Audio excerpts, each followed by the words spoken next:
Hello दोस्तों, आपका स्वागत है आपके अपने YouTube चैनल दी दवाई एक्सपर्ट में।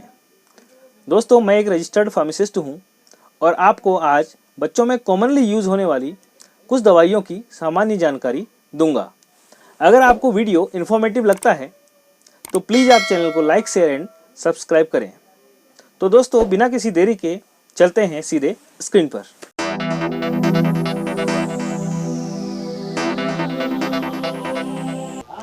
दोस्तों, ये है पैरासीटामोल ओरल सस्पेंशन, जो बच्चों में सामान्य दर्द एवं बुखार में दिया जाता है।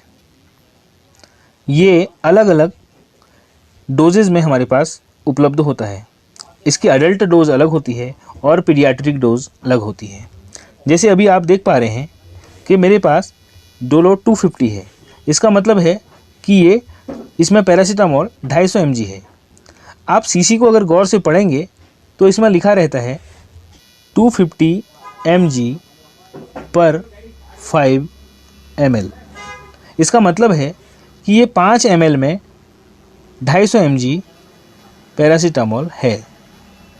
तो दोस्तों, समस्या आती है कि बच्चों में इसकी डोज कैसे कैलकुलेट करें और कैसे बच्चों को इसको दें।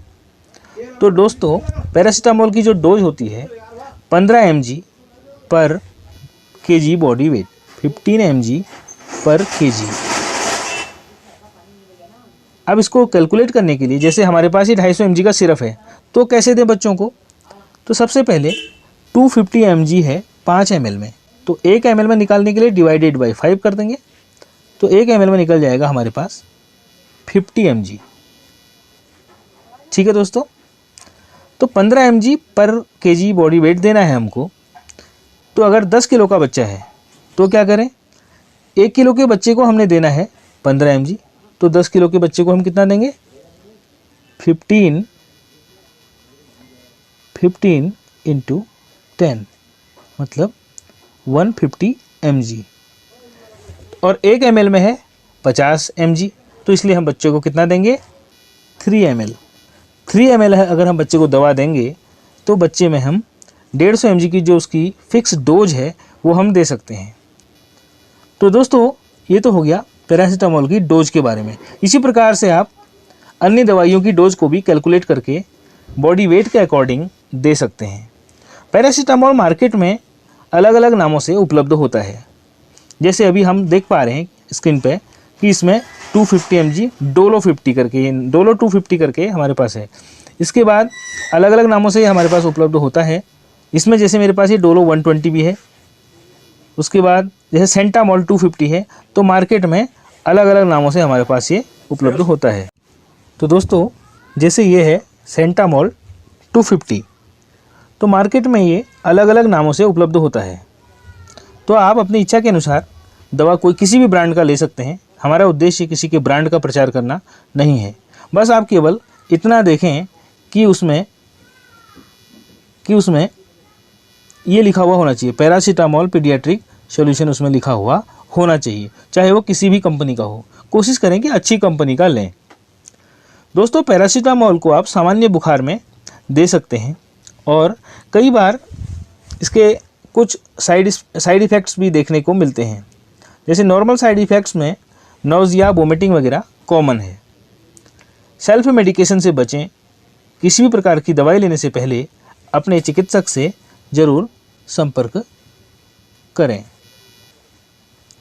दोस्तों, फिर आती है बात कि बच्चों में कॉमन कोल्ड या सिंपल जो साधारण सी एलर्जी होती है, या बच्चों में रनी नोज़ होती है, या रैशेस वगैरह हो जाते हैं, इचिंग हो जाती है, तो उसमें क्या करें यूज़? तो हमारे पास है सिट्राजिन सिरप। ये सिट्राजिन सिरप मार्केट में अलग अलग नामों से आता है। डोज इस पर लिखी होती है दोस्तों, और कैसे कैलकुलेट करनी है मैं आपको पिछली मेडिसिन में पैरासीटामोल में बता चुका हूँ। हम इसका यूज जैसे रनी नोज़ है बच्चों में, उसमें यूज कर सकते हैं। कॉमन कोल्ड में इसका यूज कर सकते हैं। साधारण किसी भी प्रकार की एलर्जी में इसका प्रयोग हम कर सकते हैं। तो सिट्राजिन का प्रयोग आप अगर किसी दवाई से साइड इफ़ेक्ट होता है तो उसको रोकने के लिए भी ये एंटी एलर्जी का काम करता है। तो सिट्राजिन भी कॉमनली बच्चों के लिए यूज़ होने वाली एक महत्वपूर्ण दवा है। दोस्तों, अगली महत्वपूर्ण दवा हमारे पास है मेफ्टाल स्पास। मेप्टास्पास कॉमनली जो है पेट दर्द में यूज़ होने वाली दवा है। ये मार्केट में अलग अलग नाम से आती है। मेप्टास्पास में 2 दवाइयाँ होती हैं दोस्तों। इसमें एक तो डाइसाइक्लोमाइन है जो आप पहले नंबर पर देख रहे हैं, दूसरा सिमेथिकॉन सस्पेंशन है। सिमेथिकॉन का यूज है अगर बच्चे में गैस की वजह से पेट दर्द हो रहा है तो आप तब देख सकते हैं। डाइसाइक्लोमाइन का यूज है अगर बच्चे के पेट में मरोड़ उठ रही है, ऐंठन है, तो तब आप डाइसाइक्लोमाइन दे सकते हैं। तो ये बच्चों के लिए कॉमनली यूज़ होने वाली एक महत्वपूर्ण दवा है जिसका प्रयोग लगभग अधिकांश रूप से किया जाता है। इसके बाद हम बात करते हैं दोस्तों डोमपेरिडोन सस्पेंशन की। डोमपेरिडोन सस्पेंशन जनरली एक एंटी इमेटिक दवा है। एंटी इमेटिक दवा का मतलब है कि जब वोमिटिंग होती है, वोमिट होता है, तब इस दवा का प्रयोग किया जाता है। इसकी डोजेज वगैरह सब इसमें लिखी हुई हैं। कैसे कैलकुलेट करनी है दोस्तों, ये मैं आपको बता चुका हूँ। डोमपेरिडोन में ये चीज़ ध्यान देने की ये है कि 6 मंथ से नीचे अगर कोई बेबी है तो उसमें ये दवा नहीं देनी है दोस्तों। फिर है एंट्रोफ्लोरा। एंट्रोफ्लोरा जिसमें कि बैसिलस क्लाउसी स्पोर्स होते हैं। अगर डिहाइड्रेशन हो जाए छोटे बच्चे को तब इसका प्रयोग किया जाता है।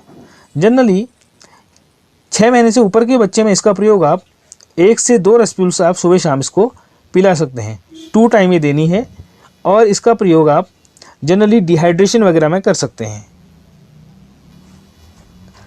फिर आती है बात दोस्तों रेसिकाडोट्रिल सस्पेंशन। रेसिकाडोट्रिल मार्केट में रेसिडॉट आदि कई नामों से मिलता है। जैसे मेरे पास अभी ये लोमोरिड नाम से स्क्रीन पे आपको दिखाई दे रहा है। इसका प्रयोग बच्चों में एक एंटी डायरियल ड्रग के रूप में किया जाता है। अगर बच्चों में लूज मोशन बहुत ज़्यादा बढ़ जाता है तो इसका प्रयोग आप कर सकते हैं। इसके साइड इफ़ेक्ट कॉमनली देखने को मिलते हैं, जैसे बच्चे में नोज़िया होना या चक्कर आना, वीकनेस होना, ये कॉमन इसके साइड इफ़ेक्ट्स हैं। तो दोस्तों अभी तक हमने कुछ विशेष दवाइयों का इसमें चर्चा की है जिनका प्रयोग बच्चों के लिए कॉमनली होता है।